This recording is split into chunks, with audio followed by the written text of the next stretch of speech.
So just make up your mind that you're never going to buy another cigarette. And, you know, you've got a carton at home, and you know that when you get to the end of that carton, you're not going to smoke anymore, probably. Now, once you get to the end of the carton, you may be around people that smoke, and you ask them for a cigarette, but I'm sure that you realize that pretty soon they're going to stop giving you cigarettes. That's $4 a pack. You can count on that. Yeah.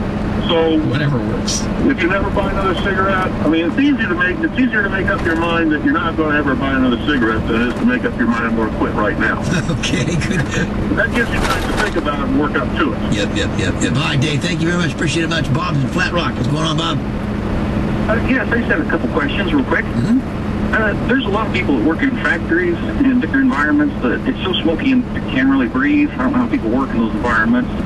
And I don't understand why we don't do more about, there's a factory in Shelbyville particularly that even in the summer with the doors open, walk in there and it's like walking into fog. But also, there's a lot of people in their 80s and 90s that grew up on high-fat, high-cholesterol foods like my relatives, never exercised. They're in their 90s. I mean, how did some people live to be in their 90s? You know, they smoke and drank all their life, never exercise. I mean, it doesn't make any sense. And just on top of it all, if you believe in God, what are you afraid of dying for? Well, of course, the good genetics, you know, it's kind of hard to beat good genetics, Doctor. Some folk can just get by with it, but we're finding out more and more that that's a vanishing breed. Yeah, absolutely. And I think, you know, trying to work on environment things, maybe OSHA would help with this particular factory. You know, you hear the stories about the firemen who always smoked because they wanted to have their lungs in condition for the burning buildings. Yeah. You know, it just doesn't cut anymore. You know, that nicotine center in the brain will think up any excuse imaginable. Oh, yeah, just to have something to do. Real quick hit, John's in Indianapolis. John, what's going on? Hey, I'd like to know if hypnotist has any doings, you know, about quit smoking if I went and got hypnotized to kind of curb my problem here.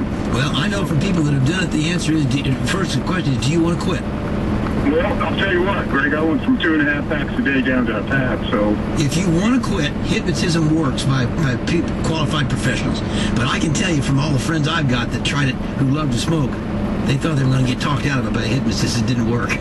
You agree, Doctor? Yeah.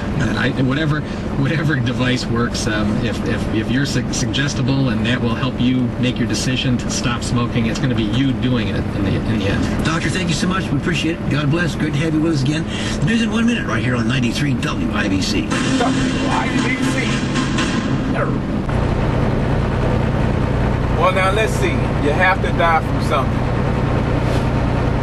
If you're engaged in a conversation about quitting smoking and your response to the people who's arguing you have to die from something, well, let's see. If you're engaged in a conversation about smoking and your response to somebody's advice about quitting smoking is you have to die from something, is that an indication of your intelligence? Is that smart? Or is that more likely to be an indication of a combination of things such as, you tell me. As far as why worry about dying, I never heard one person say anything about being afraid of dying.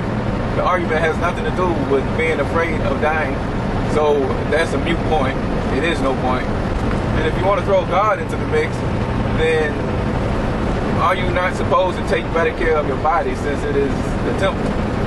And we know for a fact that smoking causes serious damage to the body. Whether you ever end up dying as a direct result of the smoke is another thing, but it is a fact that it turns your pink lungs black. It puts toxins in your body, and it decreases the immune system ability to function efficiently. So, you know, a person can argue all they want about how many people they know that didn't die from smoking, quote unquote, or how long someone lived while being a smoker. But, you know, you got to look at the big picture. The true question is, does smoking have a negative impact on a person's life? Now, if you're looking for a direct link, and you may or may not see it, then it's easy not to see it if you're in denial and want to justify you smoking.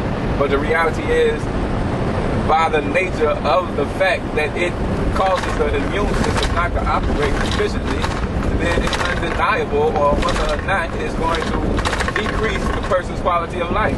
Because that means if you get sick from any other thing and your body is not able to function at 100%, and one of the reasons for that is because you are a chain smoker, then your body, then you have just proven that smoking will have a negative impact on your quality of life. And that ends that. Now, one of the things that you should do is not take criticism about smoking so personal. It's not an attack on you. It's not someone who is putting himself or herself on higher ground because they're giving you advice on something they feel that you should do.